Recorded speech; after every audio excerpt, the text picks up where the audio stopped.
Padre, gracias por tanta gloria, por tanta bendición que nos permites disfrutar. Señor, ayúdanos a asimilar todo esto que tú estás haciendo, Señor. Y danos de tu gracia y de tu fortaleza y sobre todo mucha sabiduría para saber coordinar tantas cosas que tú estás haciendo que, como siempre, nos dejan sorprendidos, gratamente sorprendidos. Porque esa obra que tú has comenzado, Señor, nada ni nadie la va a detener, sino más bien todo lo contrario. Tal vez nosotros no veremos todo lo que se podrá llegar a hacer, pero Señor, hasta el último momento de nuestra vida, hasta que tú nos des fuerzas, seguiremos esforzándonos por sembrar la sana doctrina y enseñar tu palabra al mayor número posible de personas. Y gracias, Señor, porque sé que llegará el momento que podremos ministrar a millones de personas y tú nos darás la gracia para poder hacerlo. En el nombre bendito de Jesús. Amén. Y amén. Bendito sea Dios. Hermanos queridos, hay pasajes en la Biblia, historias en la Biblia, que para el que no tiene bien puesta su confianza y su fe en el Señor, pueden llegar a resultar muy chocantes. Y más en estos tiempos en los que vivimos, donde todo el mundo quiere tener derechos y todo el mundo piensa que, en fin, que todo está bien y que no pasa nada, la vida que llevemos de anarquía, de desorden.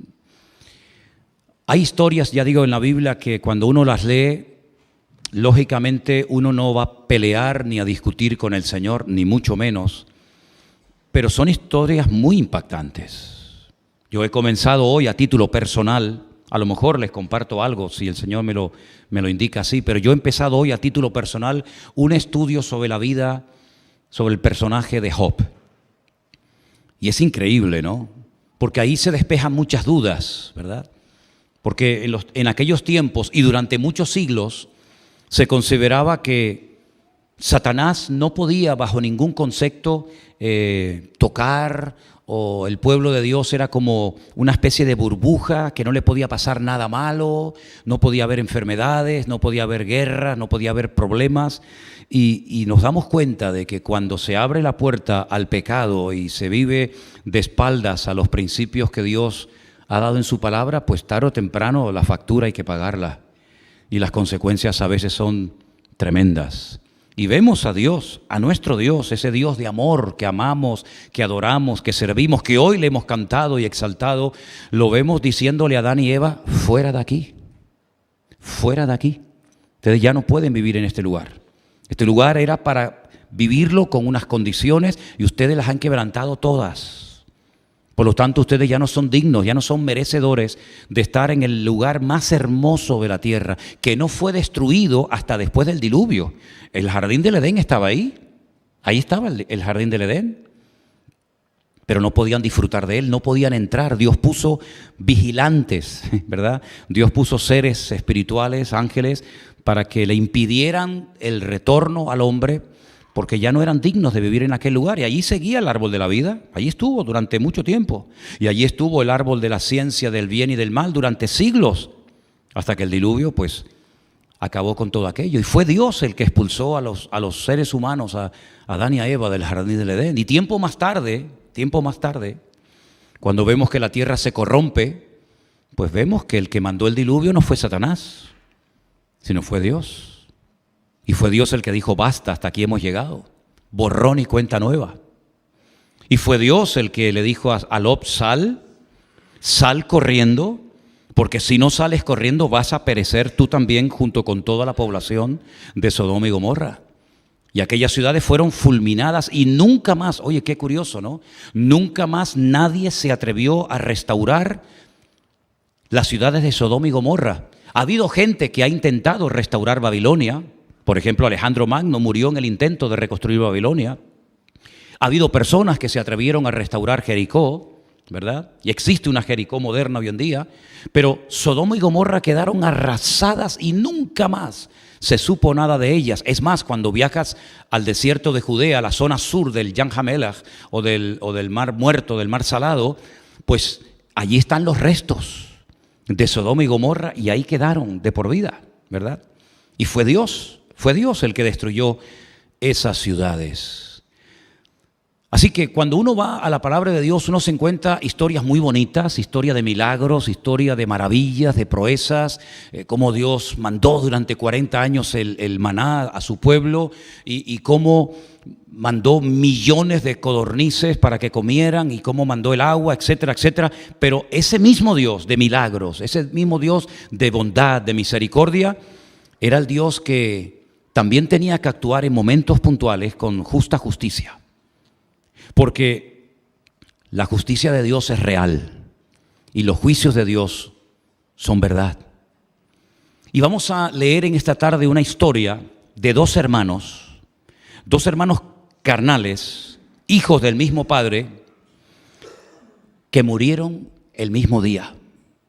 Y llevo toda la semana dándole vueltas y meditando y leyendo el texto en hebreo y palabras y diccionarios y consultando distintas versiones, etcétera, sobre estos dos personajes. Vamos a ir a Levítico capítulo 10, por favor.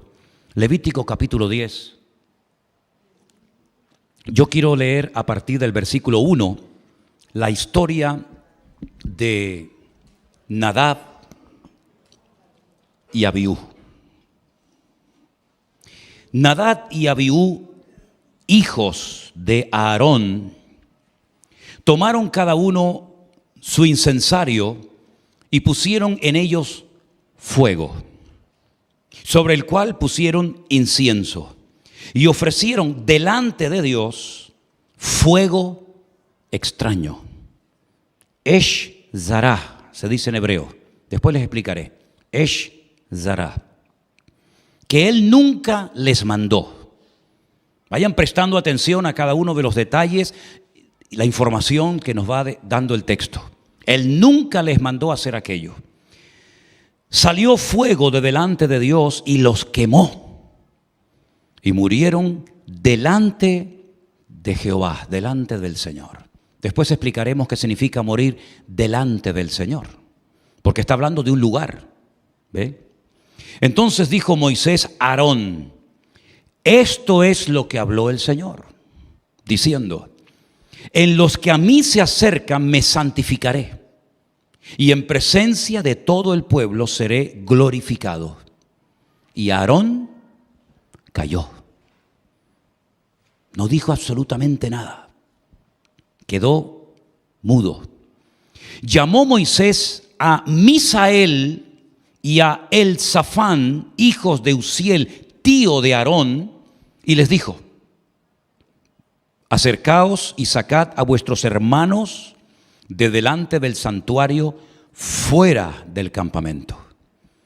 Ellos se acercaron y los sacaron con sus túnicas fuera del campamento, como dijo Moisés. Y ahora escuchen bien, verso 6.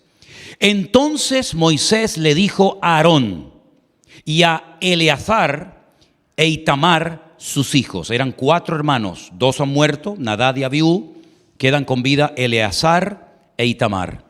No descubráis vuestras cabezas, ni rasguéis vuestros vestidos en señal de duelo, para que no muráis, ni se levante la ira sobre la congregación. Pero vuestros hermanos, toda la casa de Israel, sí lamentarán por el incendio que el Señor ha hecho. Ni saldréis a la puerta del tabernáculo de reunión, porque moriréis. Por cuanto el aceite de la unción del Señor está sobre vosotros. Y ellos hicieron conforme al dicho de Moisés. Y Jehová habló a Aarón diciendo, ahora presten atención porque ahora parece que no guarda ninguna relación lo que ahora les va a decir Moisés con lo que ha sucedido, pero sí guarda mucha relación, ya lo veréis.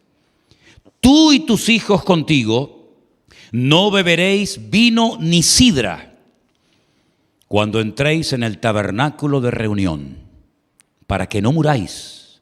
Estatuto perpetuo será para vuestras generaciones, para poder discernir entre lo santo y lo profano, entre lo inmundo y lo limpio, y para enseñar a los hijos de Israel todos los estatutos que el Señor les ha dicho por medio de Moisés. Después, si quieren, podemos leer un poco más, pero esta es la historia de la cual yo siento que debo hablarles en esta tarde. La historia de Nadab y Abiú, que dice literalmente la Escritura que presentaron fuego extraño al Señor. Entonces hay que averiguar, hay que investigar qué es eso de fuego extraño, en qué consiste, a qué se refiere la Biblia cuando dice que estos jóvenes, Nadab y Abiú, hijos de Aarón, sobrinos de Moisés, se acercaron y delante de Dios ofrecieron fuego extraño. Bueno, en primer lugar, tengo que decirles que ustedes pueden observar, según lo que hemos leído, que nadie les mandó hacer eso. Ya empezamos mal. Nadie les dijo, vayan al tabernáculo y sobre un incensario pongan incienso y preséntense delante del Señor. Primeramente, nadie les dijo eso. No hagas nunca nada que no te pidan que hagas. Esto es una ley del reino que funciona siempre, sí o sí. ¿Se acuerdan ustedes aquel mensaje hace años que yo titulé "No te metas donde no te llaman"? ¿Te acuerdas? No se acuerda. Pero yo sí me acuerdo. Y ahí está. Tenemos más de 2.200 con 34 mensajes almacenados en nuestro canal de YouTube. 2.234 con este mensaje. Búscalo. No te metas donde no te llaman. ¿Por qué algunos cristianos tienen la tendencia de hacer cosas aparentemente buenas, bíblicas y correctas sin que Dios te lo haya dicho? Sin respaldo ninguno, sino por tu cuenta y riesgo, como yo digo, como caballo desbocado. Voy a hacer esto, voy a hacer aquello. Bien, ¿te ha dicho el Señor? ¿Te ha confirmado el Señor? ¿Quién te respalda? ¿Quién te avala? ¿Por qué haces esto? Primer error de Nadab y Abiú: actuar por su propia cuenta. El fuego se tenía que tomar del altar que estaba fuera a la puerta del tabernáculo. Y ellos no tomaron fuego de ese altar donde se quemaban los sacrificios, sino que tomaron fuego de otra parte, vete tú a saber de dónde, pero no del altar. Y de otra parte cogieron brasas, las pusieron en aquellos incensarios y se atrevieron a irse delante de la presencia del Señor. Ahora, ¿qué es en el Antiguo Testamento? ¿Qué significa la expresión delante de la presencia del Señor? Porque hoy aquí todos los presentes estamos delante de la presencia del Señor, ¿sí o no? Hoy. Pero es que en aquella época no era así. En aquella época había solamente un lugar en todo el planeta Tierra que se llamaba estar delante de la presencia del Señor. Y era en lo que se llama el Kadosh Kadoshim, el lugar santísimo, detrás de aquel velo, al que solamente podía entrar un hombre una vez al año. Solamente un hombre, en este caso el padre de estos muchachos, Aarón. El sumo sacerdote, repito, una vez al año, solamente. Y para poder entrar en la presencia del Señor y estar delante del arca de la alianza que representaba estar delante de Dios, donde estaba la gloria de Dios, ¿verdad? Previamente había que pasar por todo un proceso de purificación. No es que Aarón se levantaba por la mañana y decía, me voy al lugar santísimo a hablar con el Señor. Ni se te ocurra. Porque vas a caer muerto, por mucho varón que seas. Había que presentar una serie de sacrificios, llevar en unos cuencos, en unos vasos especiales, consagrados, sangre de esos animales, llevarlos a la presencia del Señor, todo un ritual de purificación, lavado de manos, lavado de pies, etcétera, etcétera, y solamente cuando el Señor lo permitía. Pero estos muchachos sabiendo que no pueden hacer eso, se atreven a ir no uno, sino dos, a ponerse delante de la presencia del Señor, que es, ya te lo acabo de decir, el lugar santísimo, donde no podía entrar nadie más que su padre una vez al año. Estos dos, por su cuenta y riesgo, Nadab y Abiú. Ahora, puede ser que dijeran, bueno, somos el hijo del pastor, somos los hijos del sumo sacerdote, ¿qué nos va a pasar? Tenemos que tener algún tipo de trato preferencial, ¿no? Al fin y al cabo, Moisés es nuestro tío. El hombre más importante del mundo, el hombre más usado de la tierra es nuestro tío. Es decir, Dios tiene que considerar que somos hijos de Aarón y sobrinos nada más y nada menos que de Moisés. ¿Qué nos va a pasar? Pues se equivocaron. Porque solamente, ya digo, podía entrar un hombre una vez al año, y estos entraron dos con fuego extraño, con fuego ajeno, no tomado de las brasas del altar que estaba afuera. Es decir, no respetaron la autoridad de su tío Moisés, ni de su padre Aarón. Mira, hablando claramente, te lo voy a decir así de claro, no quisieron esperar. No quisieron esperar.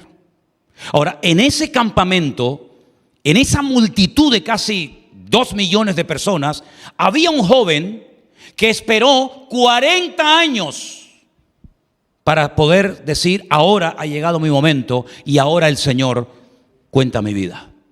Mi vida cuenta delante del Señor. Y me refiero a Josué. Capítulo 1 de Josué dice, ahora que mi siervo Moisés ha muerto. Pero la pregunta es, ¿y cuándo murió este hombre? ¿Cuánto vivió Moisés?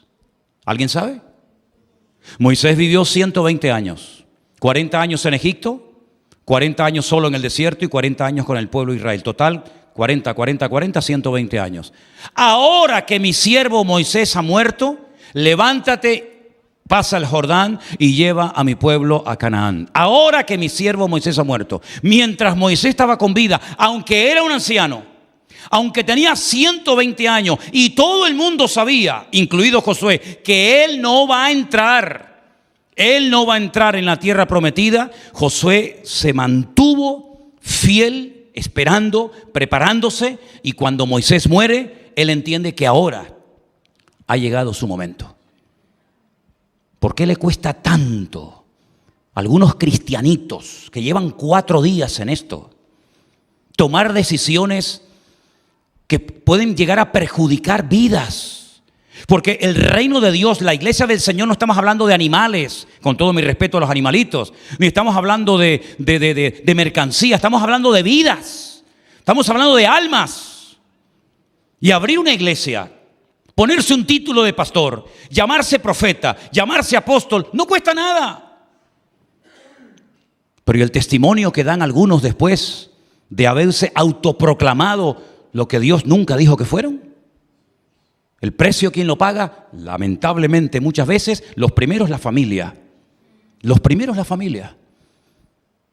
Y en segundo lugar, por supuesto, las almas ingenuas que se pusieron bajo esas personas que ni siquiera, en algunos casos probablemente, ni habían entendido el ABC del Evangelio.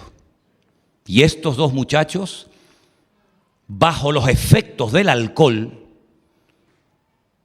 se jugaron la vida y terminaron perdiéndola. Es la primera vez que el Señor le prohíbe a los sacerdotes consumir algún tipo de bebida alcohólica a la hora de entrar al lugar santo o al tabernáculo. No les está prohibiendo beber vino, no se les está prohibiendo beber sidra, ni mucho menos, pero sí, cuando van a ministrar, no pueden consumir, no pueden estar bajo los efectos del alcohol, para que sepan en todo momento discernir, como dice aquí, lo santo de lo profano, lo inmundo de lo limpio. En otras palabras, aquí hay un ejemplo de una falta de respeto y de sometimiento a la autoridad que les costó la vida a estos muchachos. Y Dios, por muy sobrinos que fueran de Moisés y por muy hijos que fueran de Aarón, Dios actuó pues como Él siempre actúa, con justicia imparcial. Porque la justicia de Dios es imparcial. A Él le da lo mismo el apellido que tengas. A Él le da lo mismo si tu padre fue un gran hombre de Dios, un gran apóstol y un gran fundador de la obra de Dios. Como tú quieras vivir de la gloria de tu padre o de tu apellido o de tus títulos o de tu experiencia en la vida, amigo, apañado vas, porque Dios no mira ni le impresionan esas cosas. A Dios le da lo mismo si eres hijo, sobrino, nieto o primo de fulanito o de menganito. Él lo que ve es tu corazón. Y el corazón de estos muchachos, en él había afán de protagonismo. Nosotros, aquí, Moisés no pasa nada, ya está muy mayor, ya está muy viejo. Ya no se entera mucho de las cosas. Mi padre ya sabes cómo es. Total, el otro día metió la pata permitiéndole al pueblo hacer un becerro de oro, pero ahora viene un nuevo liderazgo, ahora viene la juventud, ahora viene savia nueva, ahora se van a enterar ustedes lo que es un buen liderazgo, ¿sí? Pues dice la Biblia que entraron al lugar santísimo, una temeridad terrible, y salieron, como se suele decir vulgarmente, con los pies por delante. Ahora, lo que ocurrió fue muy curioso, porque dice que salió un fuego de Dios, salió un fuego de delante de Dios, es decir, de la misma arca salió fuego, los consumió, pero no por fuera, sino por dentro. Sus cuerpos quedaron intactos y sus túnicas, sus ropas no se quemaron, no se chamuscaron, gracias, sino que quedaron intactas. Prueba de ello que a los primos de estos dos, Misael y Elzafán, le dice Moisés: entren y sáquenlos. Y dice que los sacaron sus cuerpos y los sacaron con sus túnicas. Es decir, era una demostración de que no habían muerto de una forma normal, sino aquello era algo sobrenatural. Y efectivamente ya lo creo que era. Era tan sobrenatural como que el mismo Dios tomó cartas en el asunto y quedó bien claro que Dios no va a permitirle a nada ni a nadie que haga lo que le dé la gana en la casa de Dios. ¿Cuántos dicen amén? Claro, algunos pueden estar pensando, yo no sé si a ti te pasa lo mismo, pero yo cuando escucho, generalmente no suelo escuchar nunca, no tengo tiempo para escuchar otros ministerios, pero a veces cuando he escuchado a veces a Anderson predicar o a cualquier otro hermano, pues ya automáticamente por defecto profesional uno ya empieza a pensar, ¿no? A lo mejor dice, uy, pues yo de esta frase o de este versículo, de esta historia, ¿no te pasa a ti, Anderson? Que a lo mejor estoy hablando yo una cosa y dice, uy, pues mira, yo de aquí puedo sacar un mensaje para el próximo jueves o el próximo domingo, ¿verdad? Pues a lo mejor alguien entre nosotros que conoce de Biblia o en las casas puede decir, pero pastor, usted me está hablando de cómo actuaba Dios en el Antiguo Testamento. En el Nuevo Testamento todo es diferente. En el Nuevo Testamento todo es gracia, todo es misericordia, todo es amor, todo es bondad. Pero caramba, el Dios del Antiguo Testamento es como el Dios del garrote, ¿no? Te pasas y ¡bum! Caen fulminados dos en la presencia del Señor. Bueno, tengo una sorpresa para esos que están pensando eso. Tengo una sorpresa para ustedes, pero déjenme avanzar un poco. Lo curioso es que cuando estos dos hijos mueren instantáneamente y caen fulminados por la ira de Dios en el tabernáculo, Moisés le habla a su hermano, el padre de estos chicos, y les dice, yo me voy a santificar y yo me voy a dar a conocer en personas dignas, santas, que se toman en serio el llamado y el ministerio. ¿Cómo me voy yo a glorificar? ¿Qué honra voy a sacar yo permitiendo y no haciendo nada, tolerando que estos dos muchachos bajo los efectos del alcohol entren como Pedro por su casa hasta el lugar santísimo y salgan y entren y aquí no pasa nada? Yo no me puedo glorificar ni exaltar mi nombre en nada de esto. Y dice la Biblia que Aarón cayó. ¿Qué va a decir? ¿Qué lección tan grande nos da Aarón? Podía haber dicho, oye Moisés, eran mis hijos. Moisés, los chicos, dale otra oportunidad. Al fin y al cabo era la primera vez que lo hacían. Moisés le habló a Aarón, su hermano, y dice que Aarón cayó.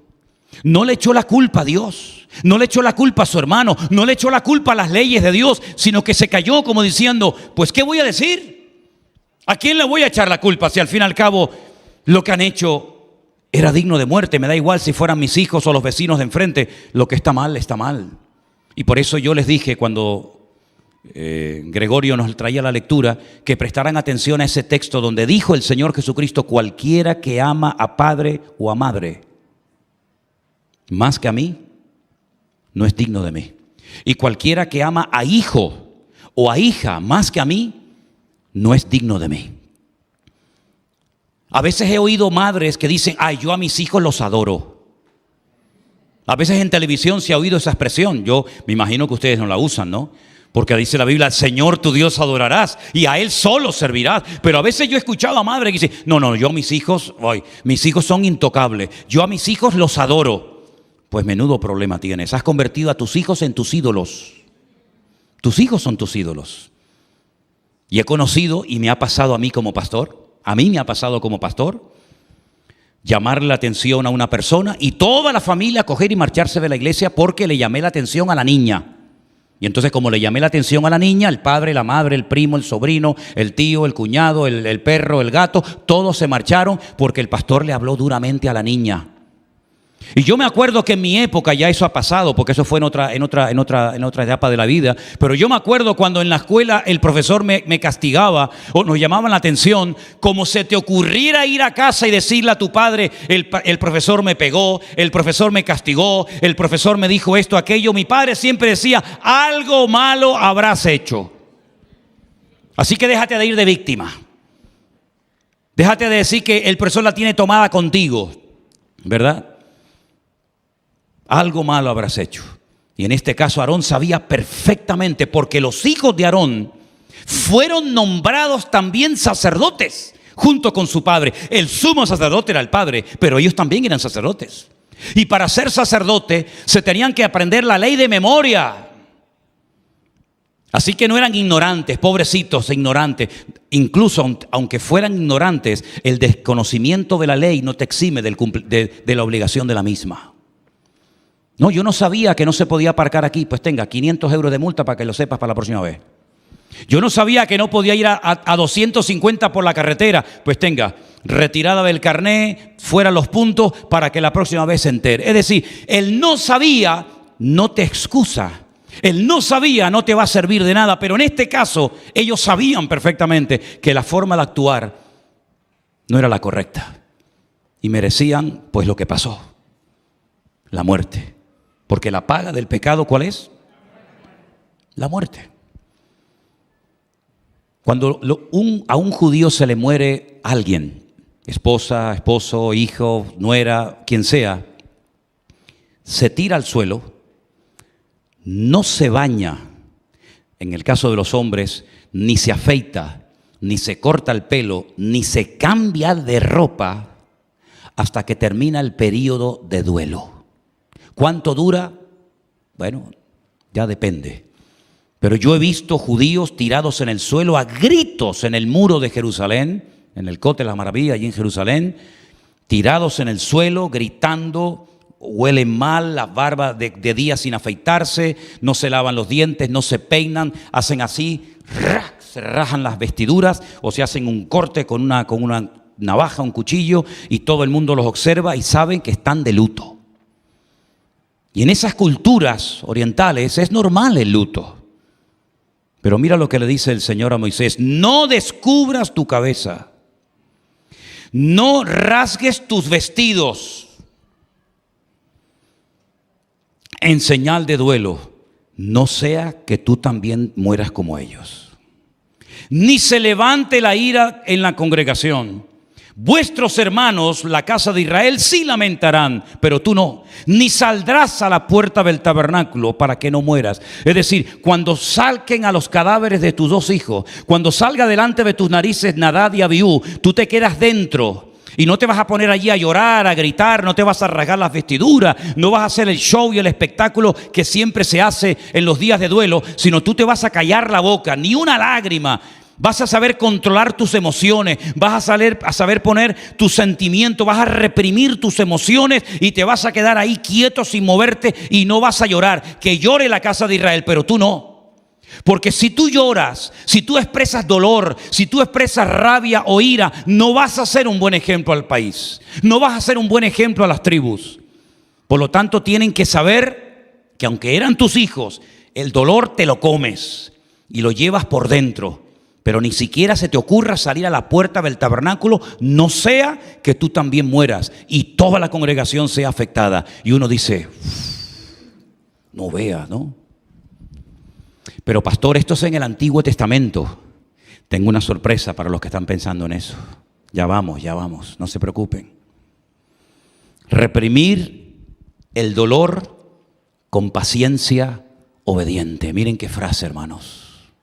Reprimir el dolor con paciencia, obedeciendo y sirviendo a Dios. Porque a todo esto, si ustedes leen el resto del capítulo, que me gustaría que lo leyeran en sus casas, ¿saben lo que le dijo Moisés? Y ahora vete y sigue con los sacrificios, sigue con tu llamado, sigue con tu ministerio, no te metas ahora en la cama, cierras las ventanas, cierras las cortinas, no quieres hablar con nadie, no quieres servir al Señor, ahora entras en amargura, ahora entras en depresión. No. Tú mañana te levantas y presentas el cordero, el sacrificio, la sangre y sigues tu vida normal, porque esto ha sido una lección objetiva para todo el pueblo. Por eso les dije al principio, les anuncié que hay historias de la Biblia que son muy fuertes, ¿verdad? Son muy chocantes. Pero cualquiera que ama a padre, a madre, a hijo o a hija más que a mí, dijo el Señor, no es digno de mí. Y ahora viene la sorpresa. Vengan conmigo, por favor, ahora al Nuevo Testamento, si les parece. En el Nuevo Testamento, en el libro de los Hechos, ya saben por dónde voy, ¿verdad? Ya saben por dónde voy, ¿verdad? Bueno. Estamos ya en el Nuevo Testamento. Ya no está Moisés ni Aarón, ya no estamos bajo la ley. Ahora ya ha nacido la iglesia primitiva. Ahora ya hay un nuevo sistema de acercarse y de servir y de honrar al Señor. Ahora ya no están bajo la ley, sino bajo la gracia. Ahora son los discípulos los que pastorean a la gente. Ya no son los rabinos, ya no son los ancianos de Israel, sino ahora es Pedro, Santiago, Juan, Tomás, que están en la iglesia primitiva. Y la iglesia comienza a crecer, la iglesia comienza a multiplicarse. Hay que organizar la iglesia a la hora de la comida, la distribución, etcétera, etcétera. Pero resulta que en el capítulo 4 se nos da una información muy interesante que hay que leerla para poder entender lo que va a suceder a continuación. Hechos capítulo 4, verso 32 dice así: y la multitud de los que habían creído era de un corazón y un alma. Ninguno decía ser suyo propio nada de lo que poseía, sino que tenían todas las cosas en común. Imagínense que aquí en la iglesia tuviéramos un montón de armarios, toda esa parte llena de armarios llenas de ropa. Y a este lado, camisas, zapatos, etcétera, etcétera. Todas nuestras ropas, todas las de cada uno de nosotros, las traeríamos a la iglesia y las pondríamos bien lavaditas en sus perchas correspondientes. Y usted viene al culto y dice: esa camisa del pastor me gusta, aquellos zapatos del hermano me gustan, aquella falda, y entonces ya no habría propiedad privada. Pondríamos todos los coches en la calle de la iglesia, desde una esquina hasta la otra. No sé cuántos coches puede haber entre nosotros, 10, 20, 30, 40, 50 coches, todos con las llaves, todos puestos con las llaves. Y usted va por la calle y dice: hoy me voy a ir en el coche del hermano Juan, mañana me voy a ir en el coche de la hermana fulanita, ¿verdad? Todas las cosas en común. Nadie decía ser propio nada de lo que poseía. Yo nunca he visto eso. Yo lo creo, lo acepto, lo predico, pero hablo desde la teoría porque yo eso nunca lo he visto. Me acuerdo que cuando, por ejemplo, me llegan hermanas y me dicen: no, es que los hermanos se han peleado. Digo: ¿por qué? Porque le cogió los zapatos o le cogió la camisa. Digo: bueno, pues ¿cómo serían en la iglesia primitiva, no? Con gran poder los apóstoles daban testimonio de la resurrección del Señor Jesús, y abundante gracia era sobre todos ellos. Así que no había entre ellos ningún necesitado. Pero ¿cómo va a haber necesitado si todos lo tenían todo en común? No podía haber necesidad, porque todos los que poseían heredades o casas, ¿qué hacían? Las vendían y traían el precio de lo vendido. Esto tampoco lo he visto. Esto yo nunca lo he visto. Lo predico, lo creo, pero no lo he visto. que gente venda sus propiedades y traigan el dinero a la iglesia, yo eso nunca lo he visto. Dice, y ponían a los pies de los apóstoles y se repartía a cada uno según su necesidad. Bueno, efectivamente esto era un milagro, porque esto ni planificándolo, ni pidiéndolo, lo vas a ver. Esto fue realmente un mover especial del Señor en aquel tiempo, y lo predicamos y lo creemos, pero forma parte de la historia, porque el cristianismo no vive así.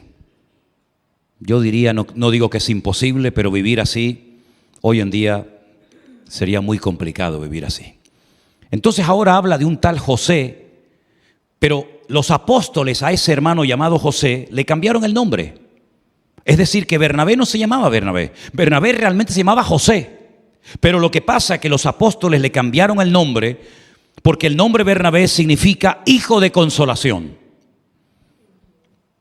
Y este hermano José o Bernabé era un levita, era de la tribu de Leví y había nacido en la isla de Chipre. Como tenía una heredad, la vendió y trajo el precio y lo puso a los pies de los apóstoles.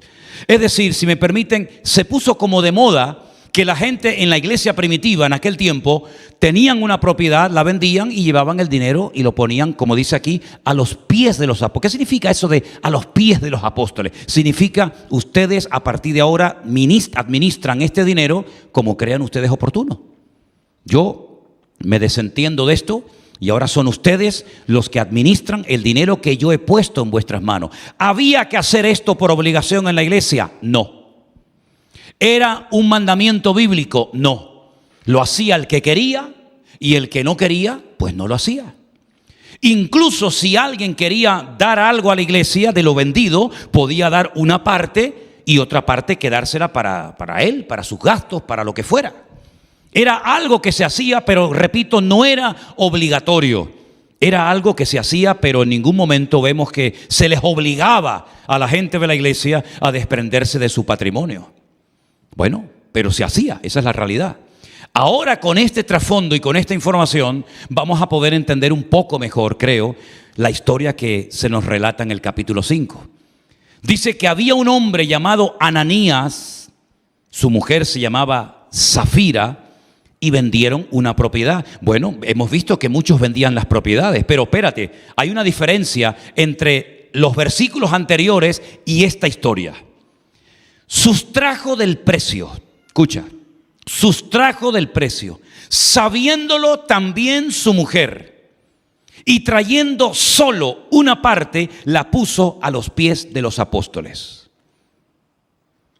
¿Qué es lo que pretendía Ananías y Zafira? Aparentar, dar una imagen de dadivosos, de generosos, diciendo que lo estaban poniendo todo como había hecho Bernabé y otros hermanos a los pies de los apóstoles, pero era mentira. Dice que tanto él como su mujer se pusieron de acuerdo y sustrajo del precio, y podía haberle dicho a Pedro o a la iglesia: hermano, miren, hemos vendido un terreno que teníamos, no lo estábamos utilizando, estaba inservible, o sí, nos han dado X dinero y queremos traer una ofrenda especial a la iglesia. Y el resto, pues nos lo vamos a quedar nosotros. Amén. No hay ningún problema. Pero esa no era la idea. La idea era dar la impresión de que estaban dando todo a la iglesia. ¿Me explico? Entonces Pedro le dijo a Ananías: ¿por qué llenó Satanás tu corazón? Para que... Es una mala traducción, evidentemente, ¿no? No es una traducción muy buena que digamos. Para que mintieses, no se le puede mentir al Espíritu Santo. El Espíritu Santo lo sabe todo. Para que intentes, sería en todo caso, mentirle al Espíritu Santo y sustrajeses del precio de la heredad.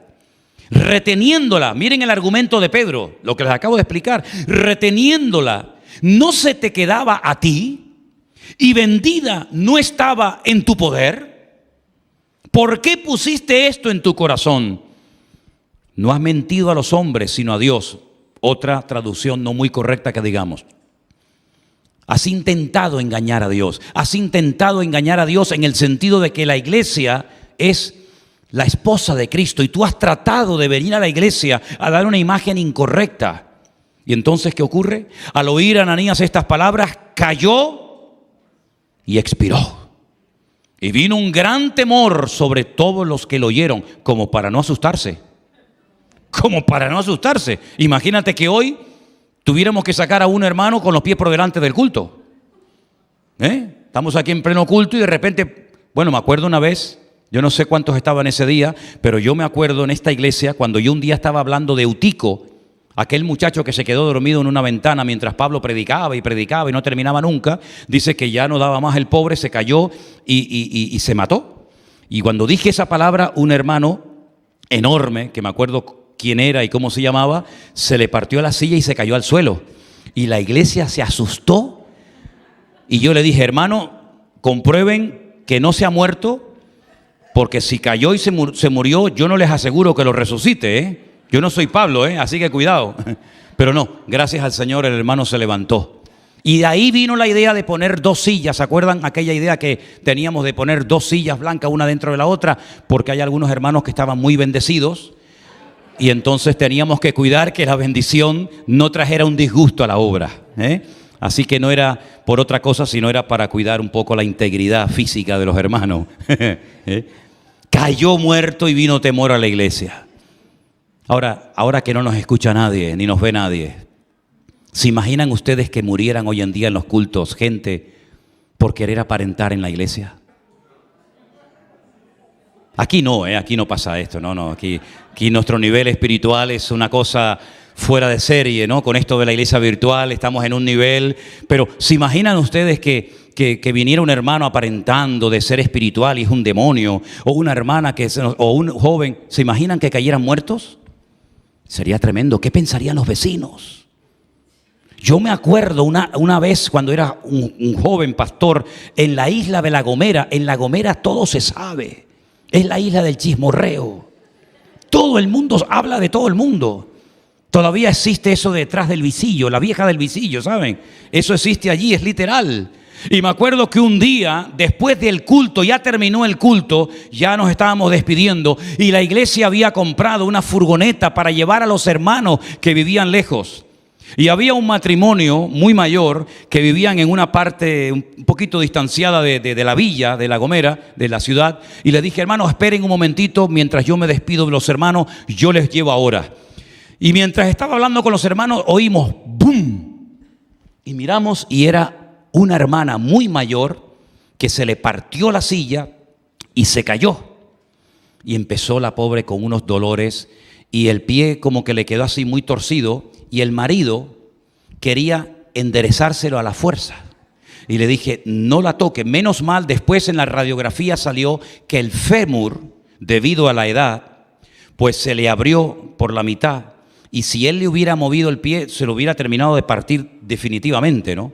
Bueno, la cosa es que ahora, ¿cómo hacemos para una señora de 70 y pico, 80 años más o menos? ¿Cómo hacemos para llevarla a su casa con la pierna partida? No la podemos llevar, evidentemente. Hay que llevarla al hospital, pero no la podíamos tocar. Eran unos gritos terribles. Entonces digo, bueno, vamos a hacer algo.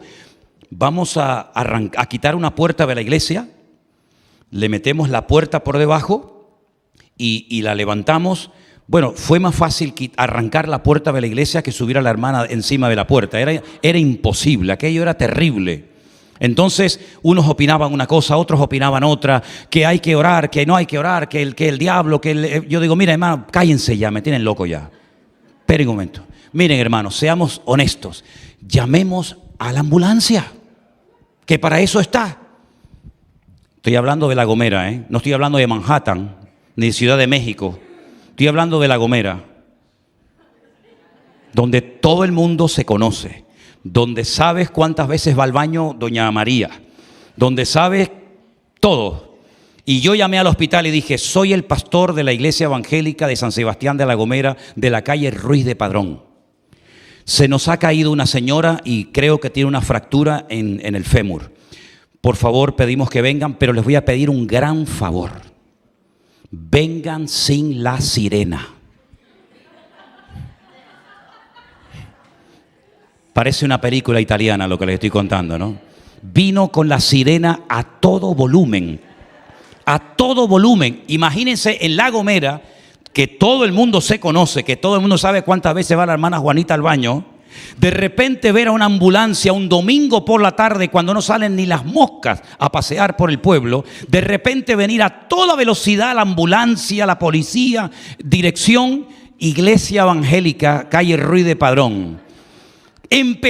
Fue un avivamiento espiritual espectacular. Comenzaron a venir personas de todos los lados, salían vecinos, salían gente, venían corriendo por las calles. Yo salía a la calle y digo, Señor, ayúdanos, Padre. Y empezábamos a oír comentarios como, yo sabía que ahí adentro pasaban cosas muy raras. Yo sabía que tarde o temprano se iba a descubrir lo que esa gente hacía allá adentro.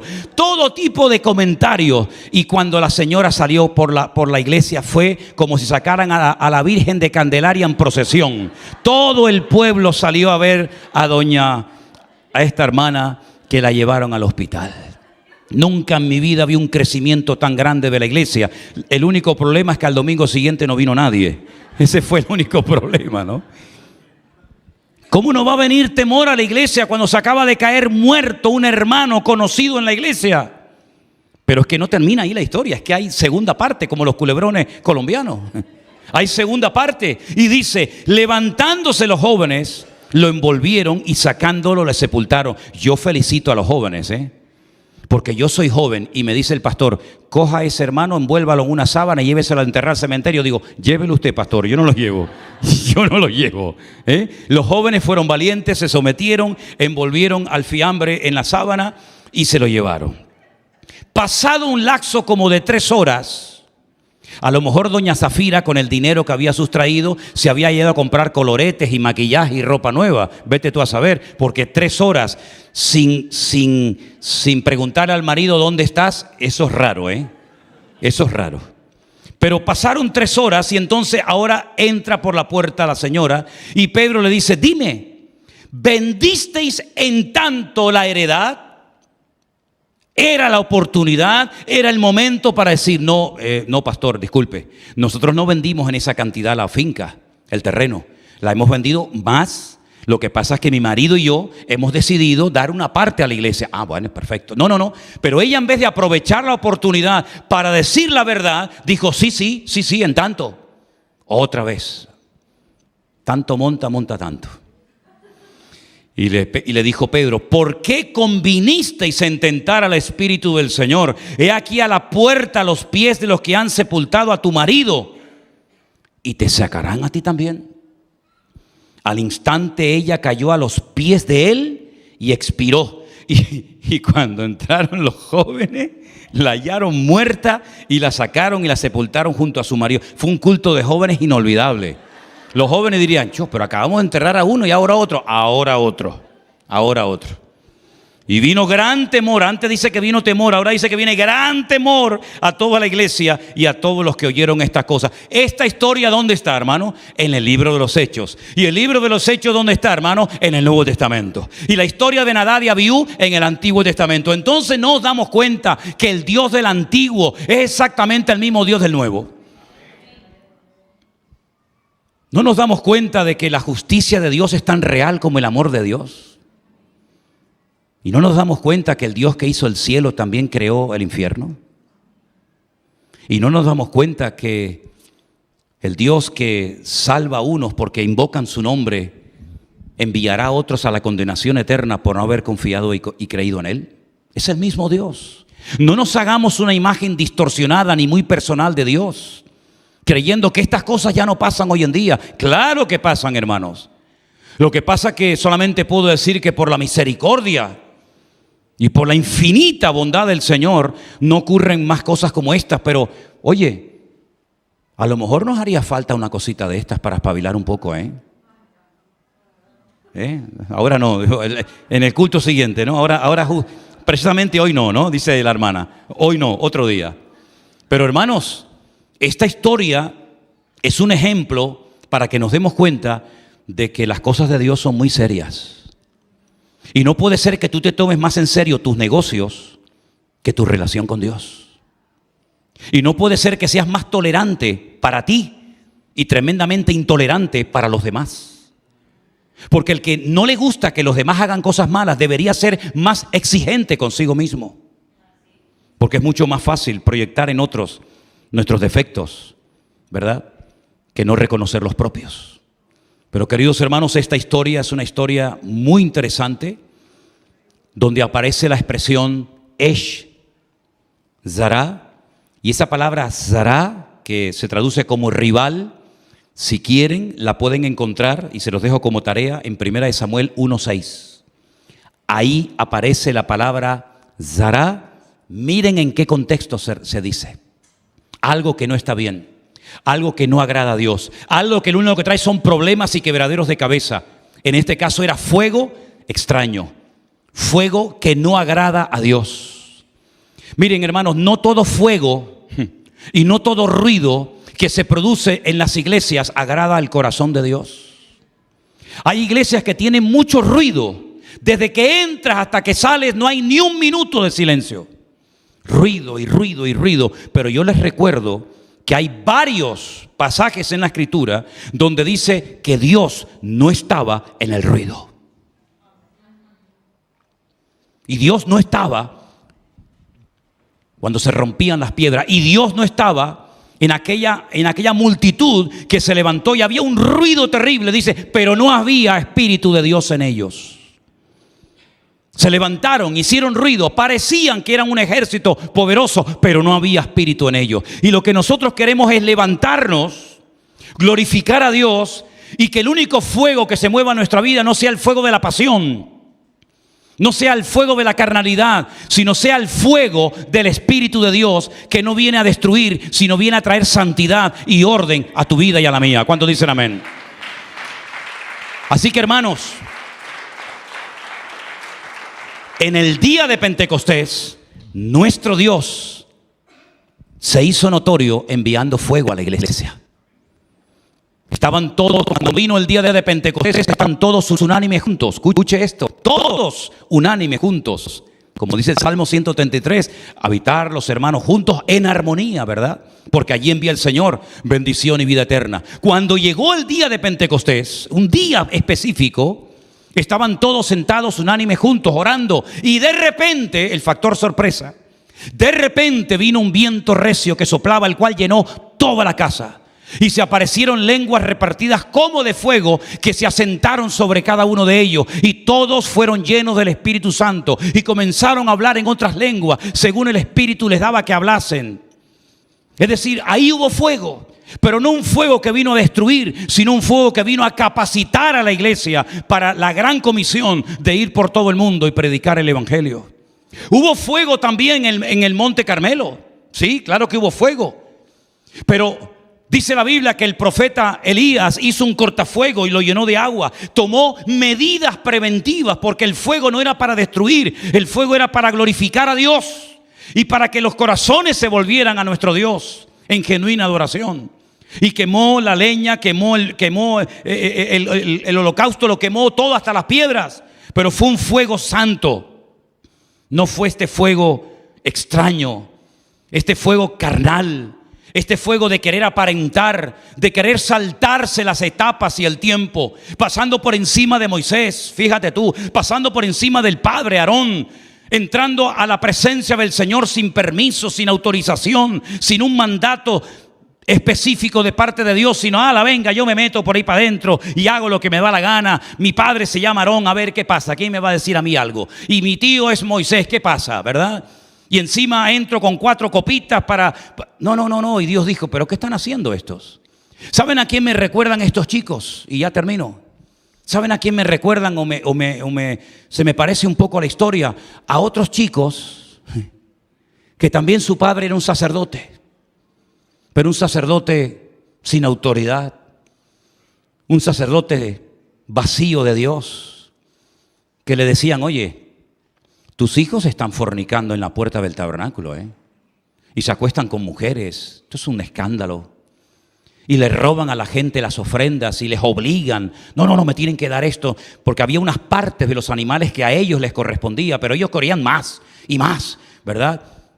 Es como este espíritu de avaricia, de más y más y más, ¿verdad? Y el padre lo sabía. pero no les hacía nada, no les llamaba la atención. Y dice que los dos murieron en el mismo día. Y me estoy refiriendo a Ofni y Fines, hijos del sacerdote Elí.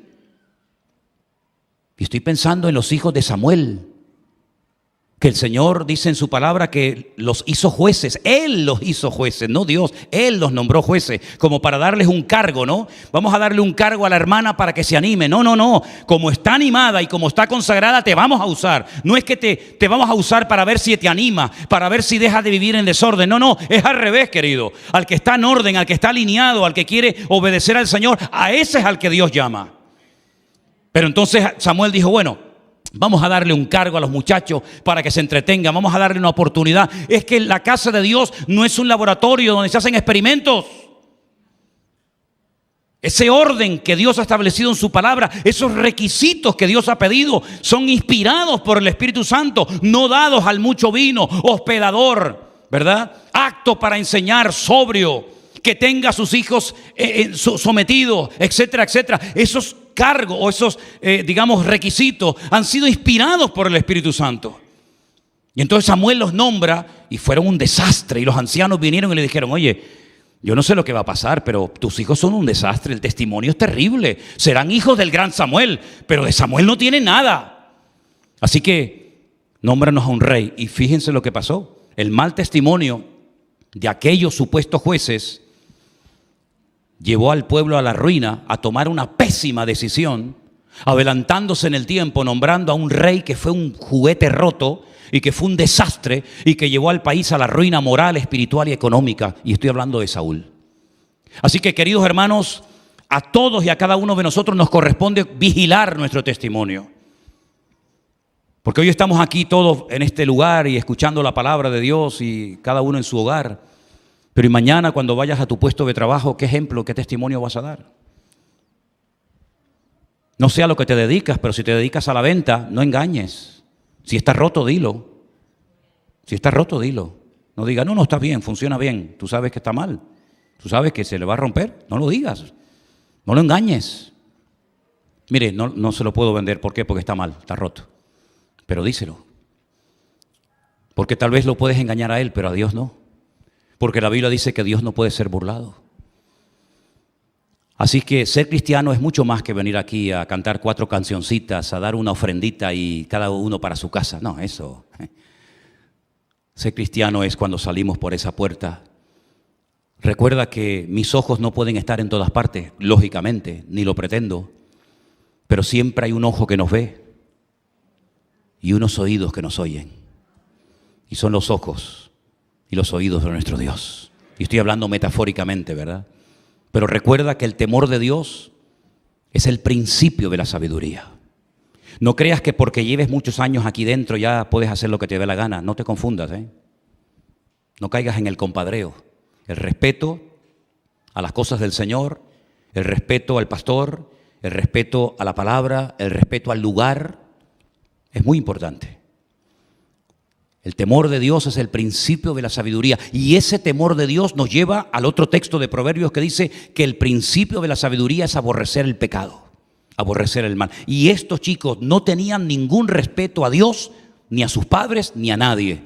Y por eso hicieron lo que hicieron y terminaron como terminaron. Hermanos queridos, ahí queda la palabra, que cada uno se examine y que cada uno se haga las correspondientes preguntas para que sepamos si estamos actuando decentemente y con orden o qué es lo que nos mueve, qué es lo que nos impulsa a hacer lo que hacemos y a decir lo que decimos. Cierra tus ojos y oramos al Señor en esta tarde. Aleluya. Gracias, Señor Jesús. Queremos en esta tarde, buen Dios, darte gracias por tu palabra viva, eficaz, cortante como una espada. Gracias, Señor, porque tú siempre hablas a través de ella. Tu palabra nos descubre, tu palabra nos confronta y al mismo tiempo nos motiva a buscar la santidad de nuestras vidas.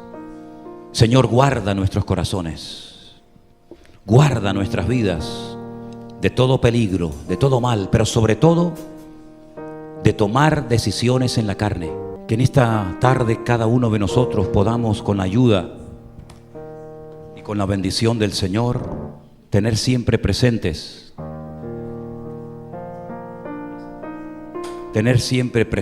que ante quien tenemos que rendir cuentas es ante nuestro Dios. A algunos les resulta más fácil cambiarse de iglesia que cambiar de actitud, porque el cambiar de iglesia no cuesta nada, pero el cambiar de corazón conlleva valentía, conlleva obediencia. Así que a los que optan o piensan o deciden y creen que cambiándose de iglesia se resuelve el problema, te confundes y te equivocas. Puede ser que el problema se acreciente, se agrave, porque puedes llegar a un sitio donde nadie te conoce, pero Dios te sigue conociendo y te sigue observando. Por lo tanto, mis queridos hermanos, aquí no se trata de cambiar solamente por fuera, sino de cambiar por dentro. Porque fue por dentro que las vidas de Nadab y Abiú se consumieron. Fue por dentro que estaban mal. Y fue por dentro donde el fuego de la ira de Dios les consumió. Y hoy tiene que ser una tarde en la que tú y yo decidamos cómo vamos a comportarnos a partir de hoy delante del Señor. Pregúntate siempre: ¿por qué hago lo que estoy haciendo? ¿Por qué practico lo que estoy practicando? ¿Por qué enseño lo que estoy enseñando? ¿Por qué vivo como vivo? ¿Agrada mi vida a Dios? ¿Hay temor de Dios en mí? Que Dios nos ayude a todos y a cada uno de nosotros a alinearnos con nuestro Dios y en genuina adoración adorar al Señor nuestro Dios todos y cada uno de los días de nuestra vida. Y te daremos a ti la gloria y la honra siempre, en el nombre de Jesús. Amén y amén. Nos ponemos de pie, queridos hermanos.